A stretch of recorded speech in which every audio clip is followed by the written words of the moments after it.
Hello and welcome to my channel. I'm Lauren, a fertility dietitian, and I help women who are trying to conceive to balance their body using their minerals and their stress support.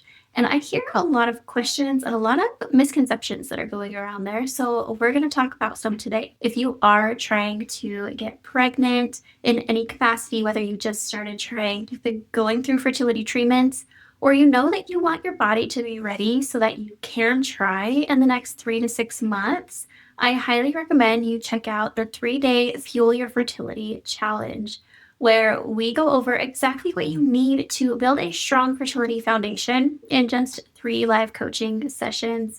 I will put the details below where you can check it out. So let's dive into some common questions that I get. So the first one: how can I tell if I have a mineral deficiency that might affect conception? Now, mineral deficiencies can show up through signs like fatigue, poor sleep, irregular cycles, brittle hair or nails, and even low libido. Having difficulty conceiving can also be a clue. So, to confirm a deficiency, I really recommend a couple of strategies. The first would be testing. Hair tissue mineral testing is my favorite way to go about this because with just a little sample of your hair, we can learn so much about your mineral status and how it's affecting your hormones. And a lot of what we can find with that does not show up in standard blood tests. So I like to use a hair tissue test with all of my clients. Now, you can also track some of your symptoms. So, if you are having a lot of muscle cramps, for example, that might be a sign that you're low in magnesium. Or if you feel like you have a weak immune system and you are getting sick all the time, maybe you're low on zinc. There is no way to know for sure without that testing, but keeping track of some symptoms that you are commonly seeing is a great place to start. Now, this step is pretty crucial because when your minerals are balanced, your hormones can function optimally, giving you the best chance to conceive. So, with all of my clients, we look at your mineral test first and foremost so that we know exactly where we should be prioritizing. Okay, another question that I often get: is it better to get your minerals from food or supplements? Now, as a dietitian, I will always be a food first gal. And ideally, we want to prioritize food based sources of minerals because they are the most bioavailable, which means that your body absorbs them the easiest compared to some supplemental forms of different minerals. Now, foods like leafy greens, nuts, seeds, grass fed animal products, wild caught fish are fantastic, and ideally, having that variety in your diet is key. Now, that said, sometimes supplements are necessary. So, if you know that you have a confirmed deficiency or imbalance, supplements can be really helpful getting that up, especially if you feel like time is not on your side and you are wanting to get pregnant ASAP. Supplements might be a good key there when you know what you're deficient in.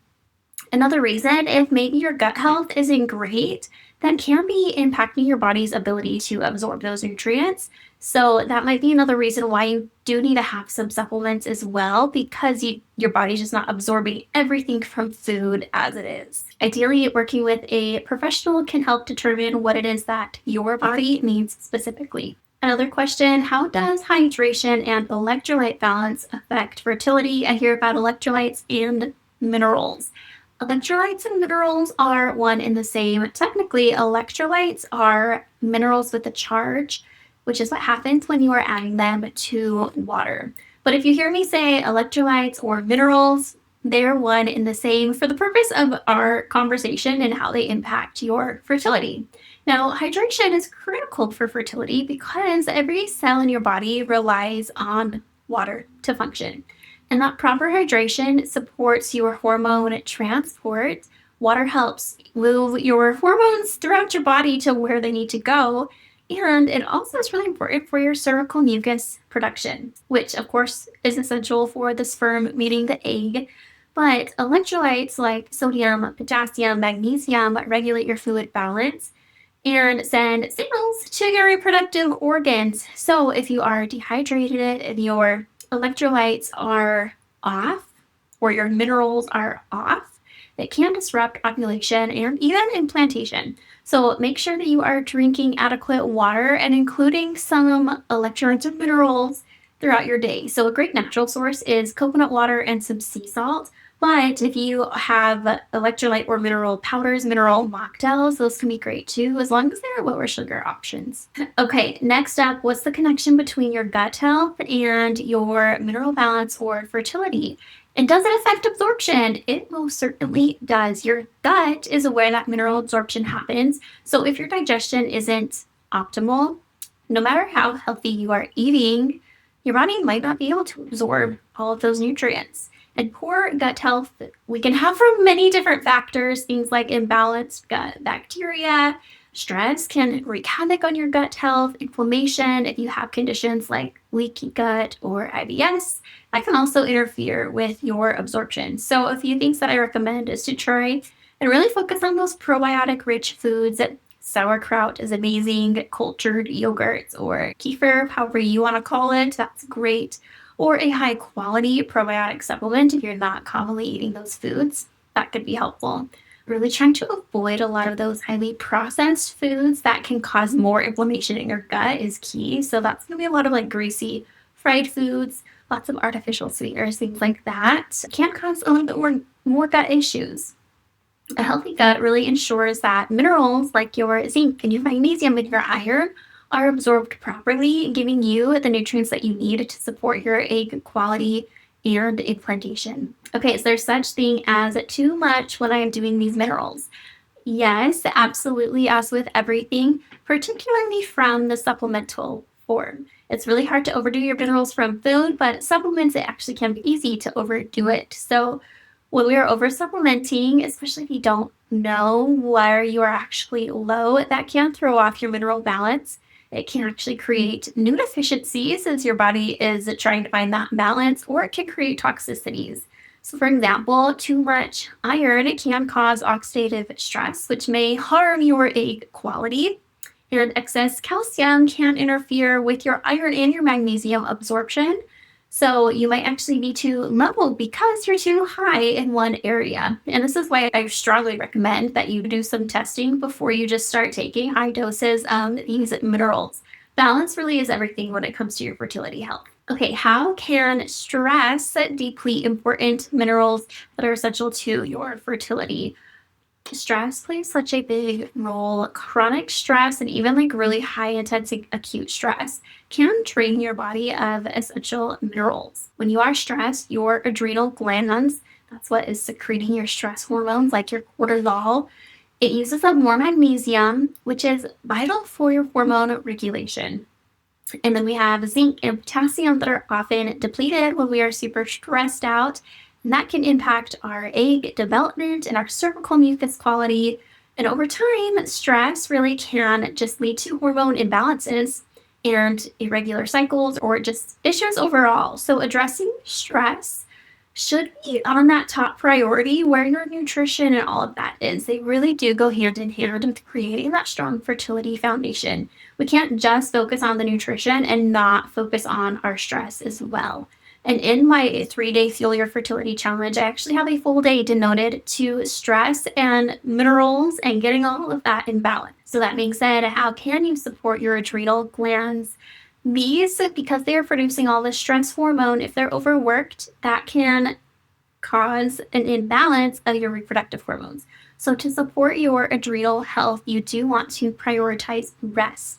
Yes, rest from sleep, but also just rest from having so much on your plate, which I think is probably the hardest thing here. We do want to try to aim for 7 to 8 hours of sleep and then practice some mindfulness, which maybe you're cringing here thinking meditation and journaling. If it works for you, great. If not, you need to find something that's going to work for you. So maybe it's meditation, maybe it's journaling, maybe it is going on silent walks, whatever it might be, yoga, Pilates, something to calm your body and calm your mind, as well as eating regular and nutrient dense meals consistently throughout the day. If we are having imbalanced meals of too much carbs, not enough protein, we can have big blood sugar swings and spikes and drops. That in and of itself is actually putting more stress on our adrenal glands as well. So trying to be nice and balanced in our eating is critical. So that said, are there certain foods or minerals that you should be focusing on for stress, specifically when trying to conceive? And yes, there are some foods that are particularly more geared towards calming your body. So magnesium rich foods, that could be dark chocolate and nuts, avocados, seeds. These magnesium sources are fantastic for relaxing and calming your nervous system when you're doing it in conjunction with some mindfulness practices.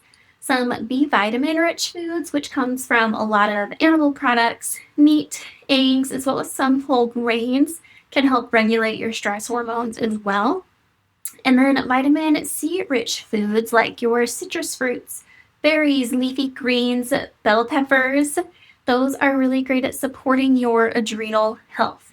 And then healthy fats like salmon, walnuts, chia seeds, those also help regulate your cortisol, your stress hormone. They support your brain and your mood. So, trying to incorporate some of that is going to be key as well. And if you're not getting the gist, having that full variety in your diet truly, truly is the key. Okay, and then lastly, another thing that I am often asked is how long does it take to see these results? And I know some of you are like, I don't have much time on my side. I feel like my clock is ticking. I will say with a lot of my clients, they will start to see some improvement in certain things in their life within just a few weeks. And it's often with their fatigue and their energy levels and headaches. Those types of things can be seen with improvements fairly quickly when you're doing it correctly. Of course, as with everything, it's going to depend person to person and on your severity of imbalances. So I say really give yourself a good 3 to 6 months. Your body needs time to process and rebuild its stores of minerals. And if you're working on improving your gut health, that's going to take time to be consistent with your nutrition, your supplements if needed, and your stress management strategies.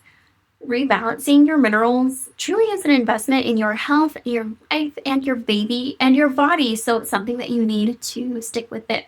And some of you might be thinking, I don't have 3 to 6 months to do all of this. I totally understand.